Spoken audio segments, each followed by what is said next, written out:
तव तेजाचा एक अंश दे, तव धैर्याचा जरा स्पर्श दे, स्पर्शातून त्या दाही दिशा द्रुत, उजळून टाकू कुसू पाणीपत. जय शिवराय मित्रांनो, मी शिवव्याख्याता मधुकर बोडके आणि आपण वाचतोय डॉक्टर राज जाधव लिखित बहिर्जी नाईक ही कादंबरी. कथेचे निवेदक आहेत बहिर्जी नाईक. मिर्झा राजाचा तळ सासवडला पडला होता. एखाद्या नवीन वसलेल्या भव्य शहरासारखा तो तळ दिसत होता. पूर्वी शास्तखानाच्या गोटात आणि खुद्द लालमालात शिवाजीचे लोक घुसून आतल्या बातम्या फोडत होते. काही हेर तर शास्तखानाच्या खाशा मालात कित्येक दिवस राहत होते. हे मिर्झाला कळले नसते तर नवलच होते. त्यामुळे की काय मिर्झा राजाने दक्षिणेत येऊन कुठला सेवक आपल्या अत्यंत जवळच्या गोटात सामील करून घेतला नव्हता. नवीन येऊन सामील झालेल्या सरदारांच्या सैनिकांना सुद्धा त्याच्या शामियान्याच्या आसपास भटकण्याची परवानगी नव्हती. मिर्झा राजा स्वराज्यात येऊन दाखल झाल्यापासून आम्ही त्याच्या शामियान्यात दाखल होण्याचे केलेले सर्व प्रयत्न व्यर्थ होत होते. शत्रूला समजून घ्यायचे असेल तर शत्रूसारखा विचार करावा लागतो. ही राजांची शिकवण होती. प्रत्येक वेळी स्वराज्यावर चालून आलेला सेनापती मागच्या सेनापतीने केलेल्या चुका दुरुस्त करण्याचा प्रयत्न करतच असतो. अफजल खानाने केलेली चूकसुद्धा सिद्दी जोहरने केली नव्हती. सिद्दीची रणनीती शास्तखानाने कधीच वापरली नाही. आता शास्तखानाने केलेली कुठलीच चूक मिर्झा राजा करीत नव्हता आणि करणारही नव्हता, हेही उघड होते. स्वराज्य आणि आमच्यासोबत हेच घडत आले होते. प्रत्येक वेळी नवा शत्रू येत होता, पहिल्यापेक्षा बलवान आणि पहिल्याच्या चुकांमधून शिकून जागृत झालेला, स्वतःला अद्ययावत करून घेतलेला, मागच्या चुकातून शिकलेला, नवी रणनीती ठरून आलेला. तरीही प्रत्येक शत्रू स्वराज्यात येऊन माती खाऊनच जाणार होता. कारण शिवरायांचे प्रत्येक शत्रूसाठी प्रत्येक वेळी एक नवी खेळी, नवी चाल, नवा मोहरा, नवा चेहरा, नवा मंत्र, वेगवेगळे तंत्र आणि शत्रूच्या तोंडचे पाणी पळवण्याचे अजब कसब होते. विशिष्ट डावासाठी तयार करून आणलेल्या शत्रूला शिवरायांच्या प्रत्येक वेळी नवीनच डाव टाकून आजपर्यंत आसमान दाखवले होते. मिर्झा राजासुद्धा त्यातून सुटणार नव्हता याची कोणाला नसली तरी मला मात्र पक्की खात्री होती. माझे गुप्तहेर खाते त्याच तत्वावर चालत होते.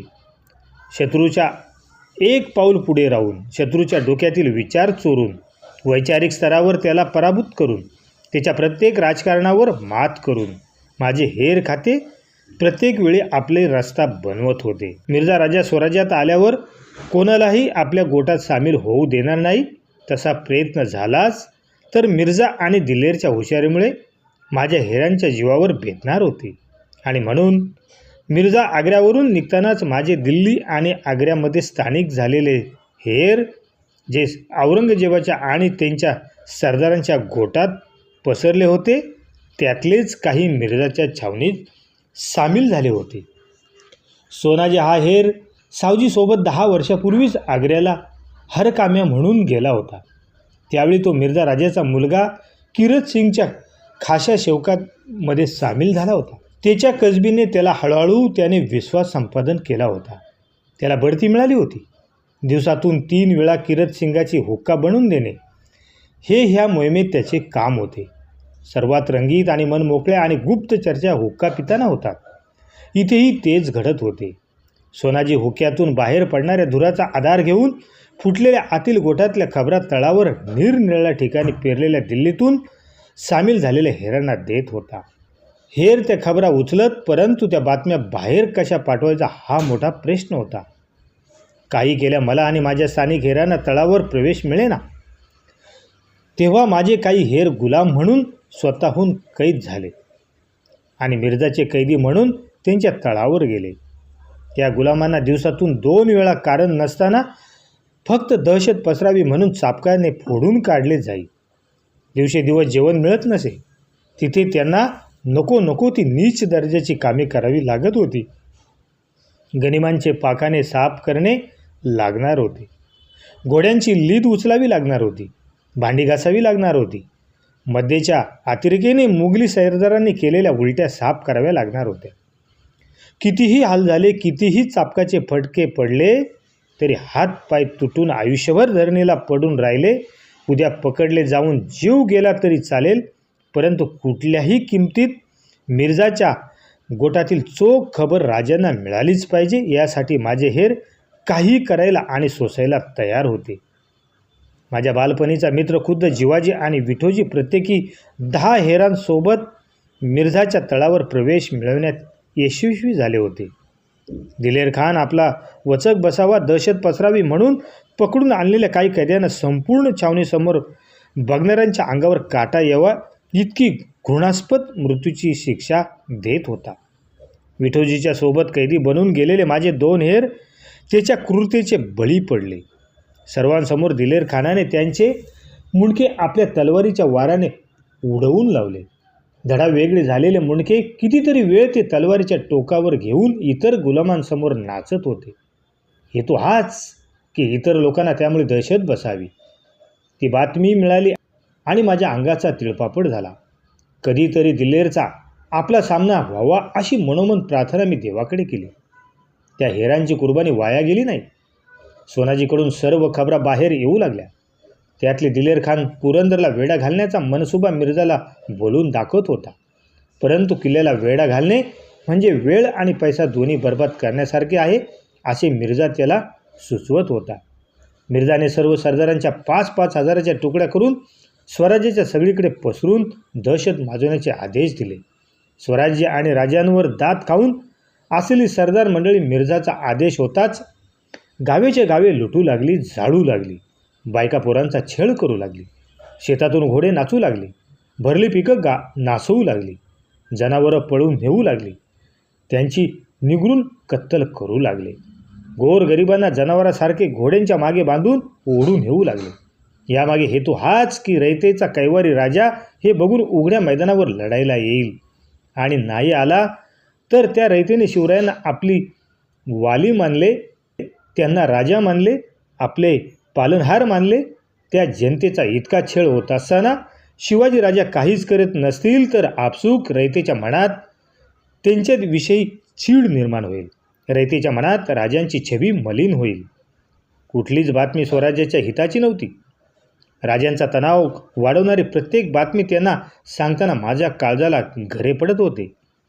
मिर्झासोबत बोलणी करावी ह्या हेतूने राजांनी मिर्झाकडे वकील पाठवला, परंतु मिर्झाने त्याचे काहीच उत्तर दिले नाही. मिर्झा त्यासाठी बिलकुल तयार नव्हता.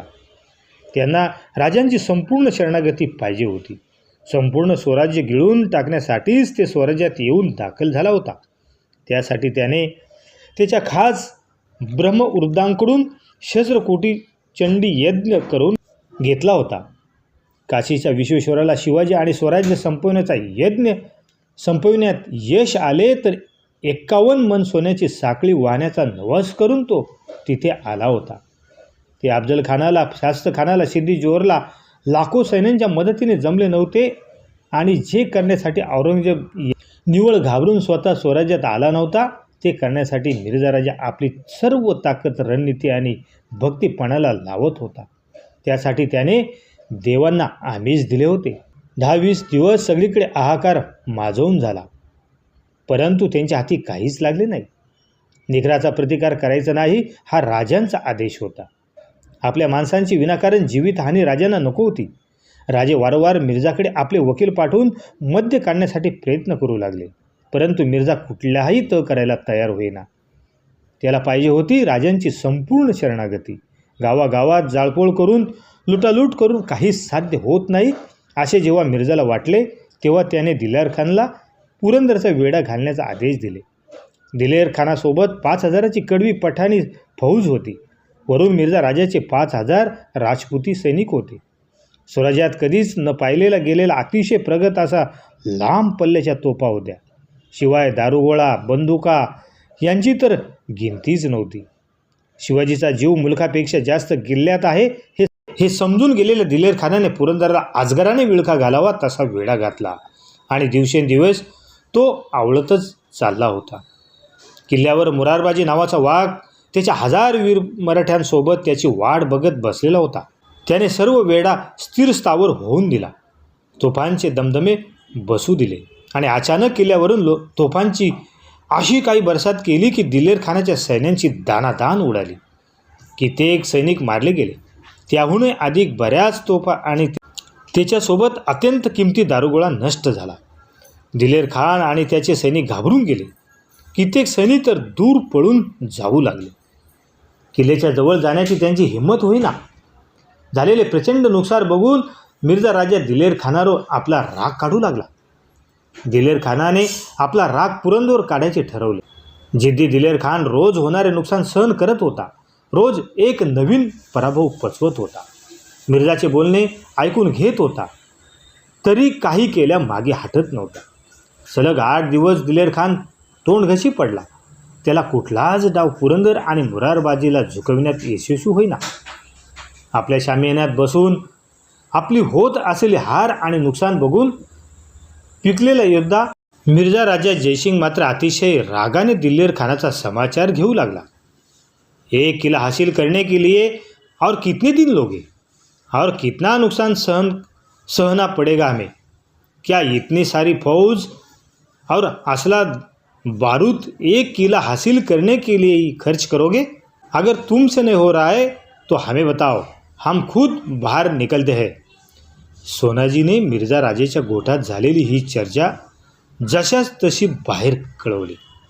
सोनाजीच्या सांगण्यावरून त्या वाक्याने अफगाणी पठाण खोलवर दुखावला गेला. त्याला त्याचा अपमान म्हणजे महापराक्रमी पठाणांच्या जातीचा अपमान वाटला. त्याने आपल्या डोक्यावरील हिरवा किरमोश काढून टाकला आणि मिर्झा राजेच्या समोर येऊन काही प्रतिज्ञा करावी तसा बोलला. जब तक पुरंदर पर आपने कदम नहीं रखता तब तक एक किरमोश सर पर नहीं चढाऊंगा. पेटून उठलेल्या दिलेर खानाने मेलो तरी बेहतर पण पुरंदर घ्यायचा असे ठरवले. गडाची पाहणी केली. गडाच्या पायथ्याला राहणाऱ्या कित्येक लोकांना आमिष दाखवण्यासाठी तो आपल्या बोटातल्या मौल्यवान अंगठ्या काढून देऊ लागला होता असे हेरांकडून कळत होते. दिलेर खान त्यांच्यावर पैसा ओतू लागला. जे ऐकत नाहीत त्यांचे चापकाने चांबडे लोळवू लागला. शेवटी दिलेर खान भेद काढण्यात यशस्वी झाला. उघडपणे पुरंदर घेणे निव्वळ अशक्य. पुरंदरच्या बाजूला वज्रगड आहे. तो पुरंदरचा रखवाला आहे. वज्रगड म्हणजे पुरंदरचा उंबरठा. एकदा का वज्रगड पडला की त्यात तोफा चढवून पुरंदर भाजून काढता येऊ शकतो आणि सहज घेतला जाऊ शकतो. वज्रगड पाडणे सोपे आहे. वज्रगडावर फक्त 300 शिवबंदी होती हे सुद्धा दिलेर खानाला समजले. त्याने पुरंदरवरून आपला मोर्चा वज्रगडाकडे वळवला. अगदी सहज वाटणाऱ्या वज्रगडाने सुद्धा त्याचा पुरता भ्रमनिराश केला. मराठे काही केल्या दाद देईनात. पुरंदर तर दूरची बाब, वज्रगडसुद्धा सहजासहजी त्याच्या हाती येईना. वज्रगड तोफांचा मारा करूनच घ्यायचा असा त्याने बेत आखला. खास बनावटीच्या अतिशय लांब पल्ल्याच्या आणि सहारक अशा तोफा त्याने वज्रगडाच्या समोरच्या डोंगरावर चढवल्या. त्यांच्याकडे सर्वात सहारक असणाऱ्या तोफा म्हणजे अब्दुल्ला खान आणि फतेलक्षर आणि हवेली या 3 तोफा त्याने डोंगरावर चढवायला घेतल्या. तोफा डोंगरावर चढवताना पाहून मराठ्यांनी अतिशय निकराचा हमला केला. डोंगरावर तोफा चढवणे दिलेर खानाला दुष्कर झाले होते. तरीही जिद्दी आणि खंबीर दिलेर खान हार मानत नव्हता. कितीही नुकसान झाले तरी तो मागे हटणार नव्हता. मुंगीच्या पावलांनी का होईना त्याने तोफा डोंगरावर चढवल्या. एक एक तोफ वर चढवण्यासाठी दिलेर खानाच्या फौजेला 3 दिवस लागले. 3ही तोफा डोंगर चढून जायला जवळपास 9 दिवस लागले होते. यावरून वज्रगडावर असणाऱ्या फक्त 300 मराठ्यांनी किती निकराचा लढा केला हे समजून येत होते. पुरंदरला विळखा घालून अर्धा महिना उलटला तरी दिलेर खानाच्या हाती काही लागले नव्हते. सलग 10 दिवस हा प्रचंड 3ही तोफा वज्रगडावर आग ओकीत होत्या. तेव्हा 10व्या दिवशी वज्रगडाचा बुरुज कोसळला. बुरुज पडला तरी मराठे शरण येत नव्हते. कोटाच्या आडून 300 मावळ्यांचा प्रतिकार बघून दिलेर खान तोंडात बोट घालून त्यांचा पराक्रम बघत होता. बुरुज पडलेला असताना सुद्धा 300 मराठ्यांची हजारो मुघलांची पुरता समाचार घेतलेल्या 300च्या वर मुघल आणि पठाणी सैनिक त्यात मेले. हजारो जखमी झाले. शेवटी जेव्हा ताकद कमी पडू लागली तेव्हा मराठ्यांनी शस्त्र खाली ठेवले. वज्रगड दिलेर खानाच्या हातात आला. मिर्झा राजाने मोठ्या मनाने सर्व मराठ्यांना सुखरूप जाण्याची वाट मोकळी करून दिली. मिर्झा राजा पराक्रमी होता, सोबतच धुरंधर होता. याचा हा एक नमुना होता. जे आपण वज्रगडावरील मावळ्यांसोबत केले तेच पुरंदरवरील मावळ्यांसोबत करू. त्यांना लवकर शरण येऊन किल्ला आमच्या स्वाधीन करावा हा संदेश जणू त्याला द्यायचा होता. क्रमशः आणि हे विचारच घडवतील या संवेदनशील मनात क्रांती. राजे आहोत आम्ही, पण हात जोडून विनंती करतो, वेळ गेलेली नाही, जागे व्हा आणि आपल्या धमन्यांमध्ये जागवा मर्द मराठ्यांचं सळसळत रक्त. अरे कोण होते माझे मावळे? ही सर्वसामान्य जनता. मी त्यांना अभय दिलं आणि त्यांनीच स्वराज्य घडवलं. माझ्या लेकरांनो, ही तीच वेळ आहे जशास तसं वागायची, महाराष्ट्र घडवण्याची, पुन्हा स्वराज्य स्थापन करण्याची. आम्ही रायरेश्वराच्या मंदिरात शपथ घेतलेली, तुम्ही शपथ घ्या. माझ्यासोबत म्हणा, हा महाराष्ट्र आपला आहे, त्याचं रक्षण करणं, महाराष्ट्र अस्मिता राखणं हे माझं कर्तव्य आहे. बोला, हर हर महादेव, हर हर महादेव.